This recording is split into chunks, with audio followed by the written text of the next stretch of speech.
Montana Territory, August 1882. The cowboy rode into town with a girl on his horse. Nobody knew she had just shot her father dead. Dust swirled at the edge of Cold Creek, a town too small for lawmen and too tired for gossip, though that never stopped it. The sun was hanging low, bleeding gold across the hills as Victor Callahan guided his mare down the main road. His hat was pulled low, jaw tight, and behind him sat a girl in a torn cotton dress, her hands wrapped tight around his waist like she was holding on to the last thing keeping her from falling apart.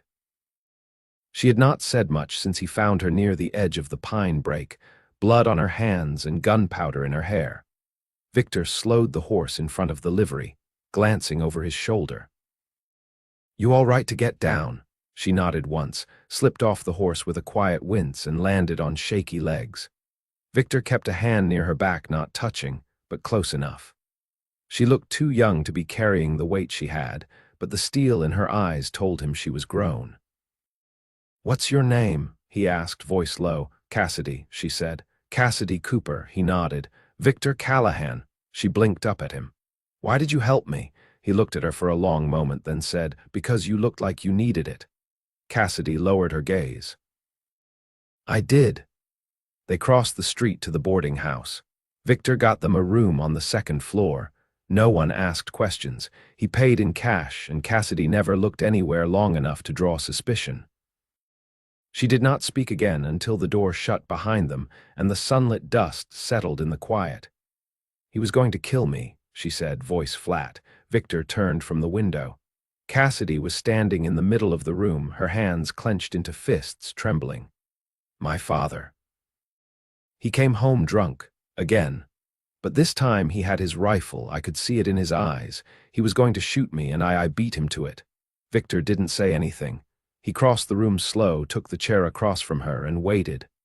"I buried him out back. I took the horse and ran. I didn't know where I was going, just away." "You did what you had to do," Victor said. "If he was coming for you with a gun, then you were defending yourself." "I know that," she said, her voice breaking. "But it doesn't feel like it." Victor stood and crossed to her. He did not reach for her, but he stood close enough that she could lean into him if she wanted. She did slowly, her forehead pressing against his chest like someone who had not rested in years. "I do not want to go back," she whispered. "You will not," Victor said. "Not if I can help it." They stayed in Cold Creek the next 2 days. Cassidy kept to the room mostly, staring out the window or curled up with a blanket over her shoulders. Victor checked on her, brought her food, and never asked more than she was willing to give. She started to speak more about the ranch her father ran into the ground, about her mother who died 5 winters back, about the way the house turned quieter and meaner each year. Victor listened. He did not try to fix it with words. He just stayed. On the 3rd evening, she asked, "What about you?" "You got family?" Victor leaned back in the creaky chair by the bed. "Used to. Folks died of fever when I was 16. I had a brother, but he ran off east and I never heard from him again. Since then, just me and my horse." "You ever think about settling down?" He studied her face, the way she was looking at him, not afraid, not unsure, just curious. "I used to think about it. But the kind of life I led, it never seemed fair to ask someone to share it." Cassidy smiled, a small, tired thing. "Maybe you just never found the right person." He looked at her then, really looked. "Maybe not." They left Cold Creek at dawn the next day, no questions asked. Victor bought her a new dress, something plain but clean.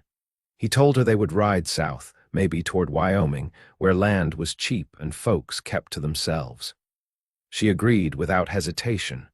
2 days into the ride, they made camp beneath a ridge where the river bent wide and quiet. Cassidy sat near the fire, knees drawn up, watching Victor with thoughtful eyes. He was slicing jerky, his face lined with quiet focus. "You saved my life," she said. Victor glanced up. "You had already saved yourself. I just helped with the rest." She shook her head. "You could have turned me in." "Left me?" "I would not do that." "Why?" He hesitated, then set the knife down. Because when I saw you standing there, shaking and wild-eyed, I saw something I knew. I saw what it feels like to lose everything and still have to keep going. Cassidy's throat tightened. You don't even know me. I want to, he said. That night she curled up beside him under the stars, her head tucked near his shoulder, and he did not move away. He laid his hand over hers, and she held it like it was the only solid thing in the world. They rode another week, crossing into Wyoming territory. They found a little cabin, long abandoned but sturdy, tucked in a hollow near a stream. Victor fixed the roof while Cassidy scrubbed the hearth. The silence between them settled into something easy. One night, as the fire cracked low, she turned toward him and said, I think I want to stay here. With you. Victor looked at her, his face unreadable. You sure? She nodded. I don't want to run anymore. And I don't want to be alone. He reached out, touched her cheek, and said, Then you will never be. When he kissed her, it was slow and steady, and she leaned into it like it was the first good thing that had been hers in a long time. And for the first time in years, Victor Callahan felt like he had found home. Victor rose before the sun, as he always did, and stepped outside into the thin blue hush. The air still held the edge of night, cool and damp with mountain breath. He filled his lungs and looked out across the clearing where the ash from last night's fire still whispered smoke.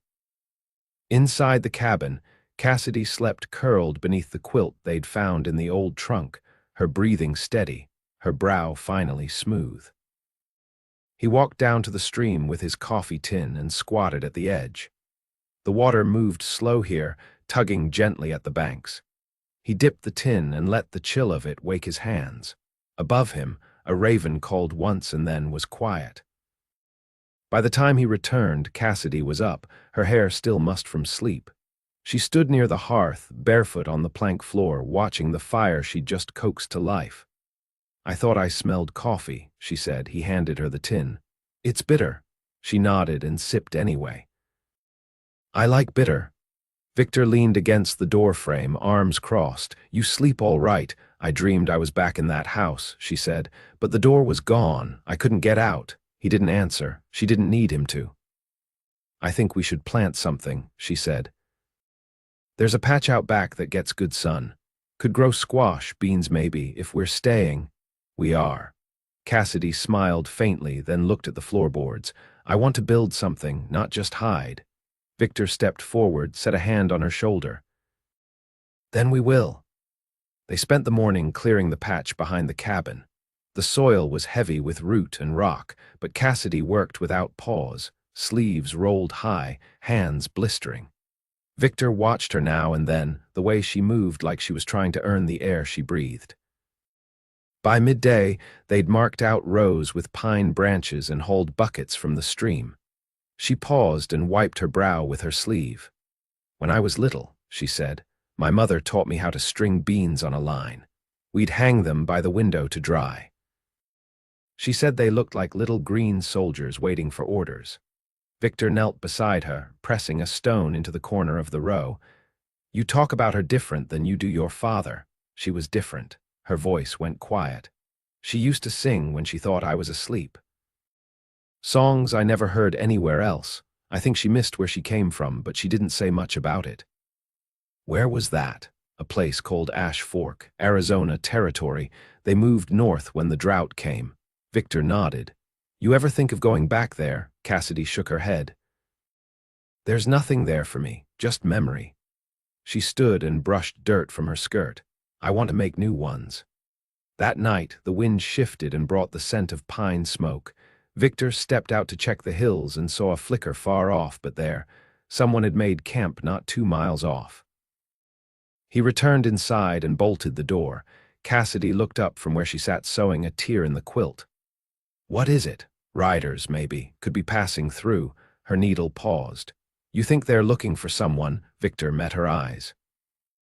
I think we keep quiet for a few days. She nodded and folded the square of quilt over her lap. Later, as the fire settled into coals, Cassidy stood beside him at the window. Her voice was soft. You were someone before all this, weren't you? He didn't look away from the dark. I did some things I didn't want to carry with me, so I left them behind. Do you regret it? I regret not leaving sooner. She leaned her head against his shoulder. Me too. They stood like that until the wind died down and the night lay still again. In the days that followed, they kept to the cabin. Cassidy tended the rows they'd planted. Victor hunted small game, brought back rabbit and once a grouse. They spoke little during the day, but in the evenings, she read aloud from an old book they'd found on the shelf, a journal left by the man who built the place. He planted sunflowers, she said one night, turning a yellowed page. Rows and rows of them, just so his wife could see them from the kitchen window. Victor smiled. That's so. Cassidy turned toward him. Do you think we could do that? Come spring, if that's what you want. I think I'd like that. She set the book aside and crossed to where he sat. She knelt beside him, hesitated, then reached for his hand. Thank you for not asking me to forget. Victor turned his hand and laced his fingers through hers. Some things you carry, but they don't have to carry you. She leaned up and kissed him, barely a breath, but sure. When she pulled back, her eyes searched his. He didn't speak. He didn't need to. He pulled her into his lap, wrapped his arms around her, and held her like she was the only thing that made sense in the world. Outside, the snow line crept lower on the ridge, but inside, the fire burned steady, and neither of them moved until it was down to embers. The first snow fell thin and early, dusting the ridge behind the cabin in a hush that made the world feel paused. Victor stood on the porch with a tin of nails, watching the sky harden to slate. Cassidy had gone quiet after breakfast, moving through the cabin with a kind of inwardness that made him leave her be. He hammered a loose board back into place and stepped inside, brushing cold from his sleeves. You ever see snow in Arizona? He asked, setting the tin on the table. Cassidy was kneeling near the hearth, stacking kindling with careful hands. Once. We'd gone farther north for trade. It melted by noon, but I remember it stung when it hit my skin. Victor nodded, then pulled off his coat. It'll stick here, might be a long winter. I'm not afraid of that. He looked at her, the way she sat still but alert, like a deer listening for something it couldn't name. Did something happen? She tied off the bundle of sticks and stood. I saw tracks near the stream. Deeper than yours. Victor's hand paused on the back of the chair. Boots, couldn't tell. They'd filled some with water, but wide set, like someone heavy or carrying weight. He considered that. We'll trap closer to the cabin until we know. Cassidy crossed to the table, picked up the ledger they'd been using to tally supplies. We've got enough flour and lard to get through the first freeze, but we'll need more salt. And cloth. I can mend what we have, but it won't last past January. Victor took the ledger from her, eyes scanning the page. There's a trader west of Elk Hollow. Quiet man, lives near the edge of the canyon. I can reach him and back in 4 days if the weather holds. Cassidy's brow tightened. You'd go alone, he met her gaze. I would. A long pause stretched between them. You don't think they'll come looking? She asked, voice lower now. I don't think they'll find us, and if they do, I'll be back before they can do anything about it. She turned toward the window, arms folded. If they do come, and I'm alone, Victor didn't let her finish. I'll teach you the signal. If you hear anything strange, take the rifle and go to the Pine Hollow. Stay there till I come. Cassidy nodded but didn't look convinced. That night, she lay beside him without speaking, her breathing shallow. He waited until he thought she'd drifted off, then reached for her hand. She laced her fingers through his without hesitation. The next morning, he saddled the mare and packed light. Cassidy handed him a strip of dried meat and a small pouch of cornmeal. There's a bend after the ridge, she said. If you ride past it, I won't be able to see you from the cabin. He adjusted the strap over his shoulder. I won't need to ride past it long. She stepped back, arms still crossed against the cold. Come back. I will. He rode out slow, the wind rising as he crested the ridge. When he looked back, she was standing at the edge of the clearing, no coat, no shawl, just watching. Victor reached the canyon by nightfall of the second day. The trader, a man called Merle, lived in a dugout framed with scrap tin and driftwood. He traded fairly, though his eyes lingered too long when Victor mentioned a woman waiting. "She your wife?" Merle asked, weighing the sack of salt. "Something like it," Victor said. He left before dawn, back heavy with supplies and thoughts heavier still. By the time he reached the high flats, the wind had shifted again. Snow was coming. He made it back just as the first flakes began to fall thick and wet.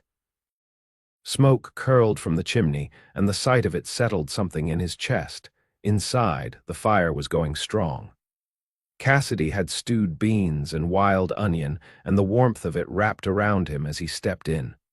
"You made good time," she said, taking his coat. "Didn't sleep much." "I wanted to get back before the weather turned." She poured him a bowl and handed him a tin cup of hot water steeped with pine needles. "I've been thinking," she said, sitting across from him. "About the land here. There's a spring farther up the hill. If we dig a channel, we could run water closer to the cabin." He nodded. "We'll do it before the ground freezes." She smiled, then looked down at her hands. "I told myself I wouldn't feel safe again. Not really. But when you came through those trees just now, I knew I wasn't waiting for nothing." Victor set the bowl down and leaned forward. "You weren't." Cassidy reached across the table and touched his face, fingers light. "This place, it doesn't feel like hiding anymore." He covered her hand with his. "That's 'cause it isn't." The wind pushed against the shutter, but the fire held, and the walls stayed warm. Cassidy stood and came to him, settling into his lap like it was the only place she belonged. Her lips found his with quiet certainty, and he kissed her back with the same. There were no more questions between them. Only the slow, steady rhythm of a life beginning, one breath at a time. By late December, the cabin sat half buried in snow, its low roof rimmed with icicles that caught the weak morning light. The wind had settled to a hush, the kind that pressed against the windows without sound, as if the world outside had gone still to listen. Victor laid the last of the firewood along the wall inside and wiped his hands on his trousers. Cassidy was bent over the corner table, sorting dried herbs into a tin box, her sleeves rolled to the elbow and her fingers stained faintly green. "Where'd you learn that?" he asked, nodding toward the bundles. "My mother's mother," she said, not looking up. "She used to say anything you need grows within a day's walk if you know how to see it." Victor watched her for a moment. "You believe that?" Cassidy tied off the last bundle, then turned. "I think people forget how to see, but I remember the smell of her hands." She used to rub sage between her fingers before she stirred the pot. Victor stepped closer. "You ever think of teaching that to someone else?" Cassidy shrugged. "Don't know who'd want to learn." He reached for her hand, rough against rough. "I would." Her eyes met his, steady. "You ever taught someone how to shoot straight?" Victor's mouth lifted slightly at one side. "Once or twice. Then I'd say we're even." They went out together that afternoon, the sun low but bright enough to make the snow glare. Victor showed her how to move quiet through drifted trails, how to watch the tree line without staring. Cassidy's hands were steady on the rifle, though her breath caught when the first shot cracked. The sound echoed off the ridges and came back hollow. "Not bad," Victor said, watching the branch she'd hit splinter and fall. She lowered the rifle. "I don't like the way it feels." "You don't have to like it," he said. "Just need to know how." They returned before dusk, boots soaked through. Cassidy knelt near the stove, untying the laces with numb fingers. Victor poured hot water into the basin and set it beside her without a word. She slipped her feet in and hissed softly, then leaned back against the wall, eyes closing. "I used to think winter was dead time," she said after a while. "But it's not. Things are just quiet, waiting." Victor sat across from her, folding his hands between his knees. "You always talk like you've lived twice as long as you have." Cassidy opened her eyes, looked at him. "Maybe I have." He didn't push further. The silence between them was full of things neither had said, but both understood. That night, the wind picked up again, rattling the shutters in short bursts. Victor rose once to check the latch, then returned to bed where Cassidy lay curled on her side. She shifted when he slid in beside her, her back pressing to his chest. He wrapped an arm around her waist, and she fit against him like a piece long missing. "I had a sister," she said into the dark. "Born before me, died before I could remember her. My mother used to say she was the quieter one." Victor's breath moved slow beside her ear. "You think about her often?" "Not until lately." She was quiet a moment. "I think I feel her more than I remember her." Victor pressed his lips to the back of her neck just once and said nothing. When morning came, the sky was a hard sheet of silver.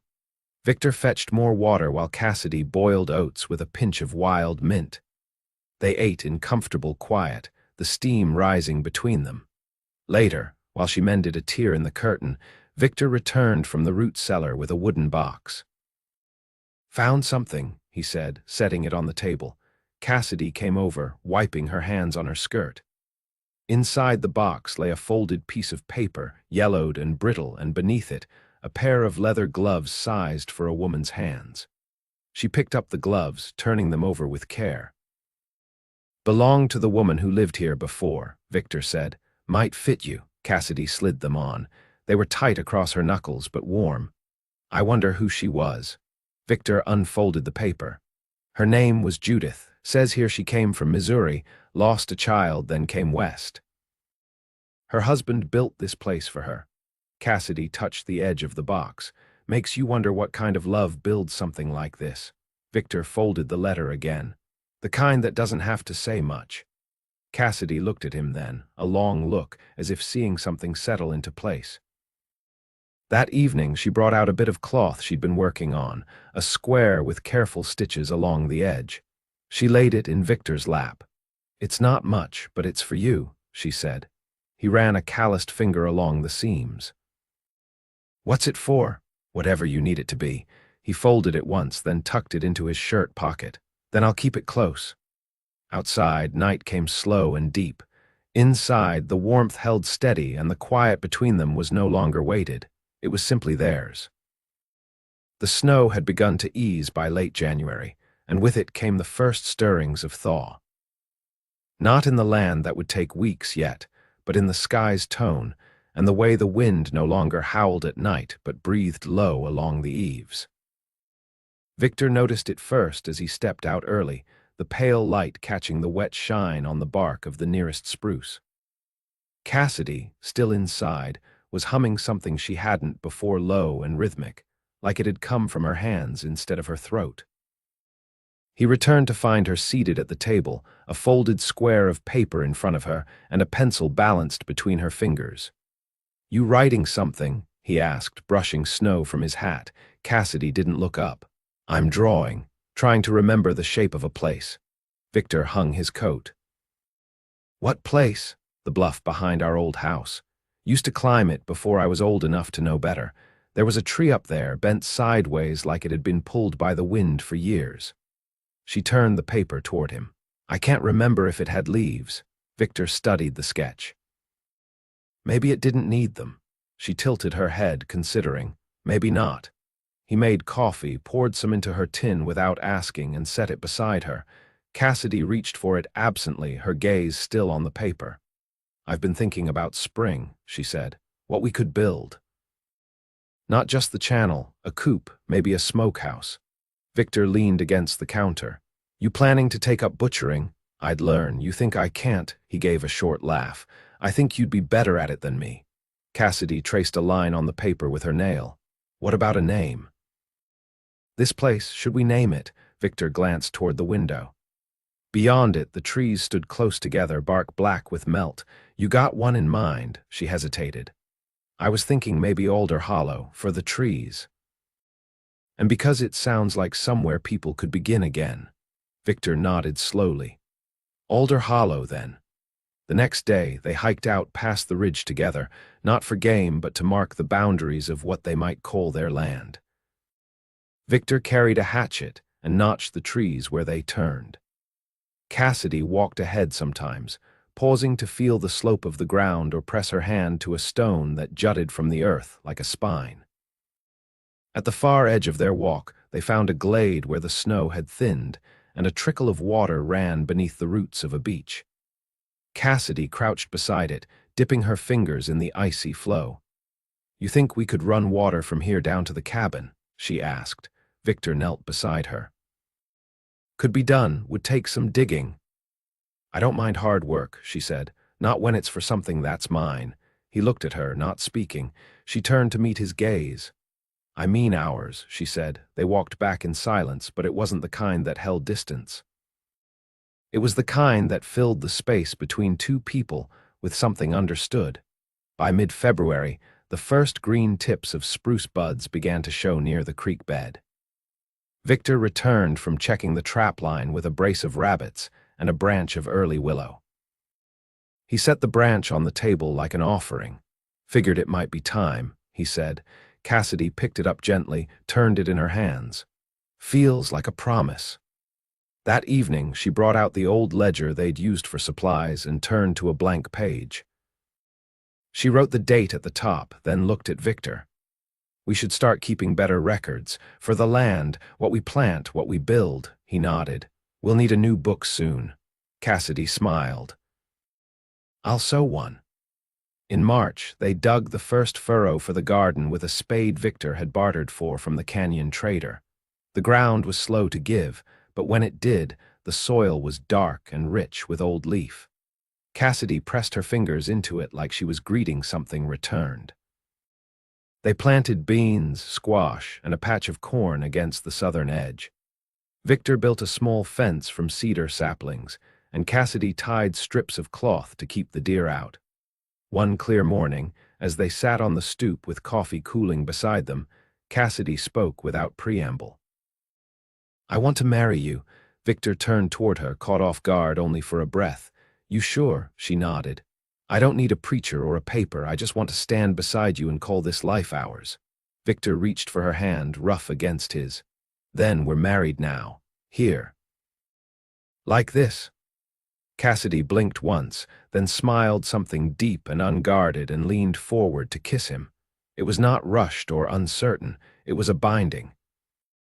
They spent the day gathering wildflowers and ferns, and that evening, as the sun dropped gold across the hollow, they stood beneath the bent limb of an older tree and spoke the only words they needed. "I choose you," Cassidy said. "I choose you," Victor returned. When the wind stirred the leaves above them, it felt like something bearing witness.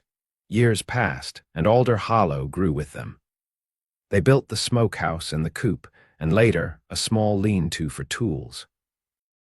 They harvested their first full garden by the end of that summer, and Cassidy lined the shelves with jars of beans and corn cut from the cob. Victor carved a new table from pine and etched their initials beneath it, where only she would know to look. They never had children, though not for lack of trying, but it didn't settle heavy between them. Their home was full with quiet, with work, with love measured in long glances and calloused hands reaching for one another at the end of each day. Cassidy kept drawing, pages filled with the shape of the land and the bend of trees. Victor kept the rifle cleaned and the mare shoed. They grew older, their hair silvering, but their steps remained sure. On the first day of their 10th spring together, Cassidy placed a new sign at the edge of the path. Alder Hollow established by love. Victor stood beside her, his arm around her shoulders, and they looked out over the land they'd shaped together. Neither spoke. They didn't need to.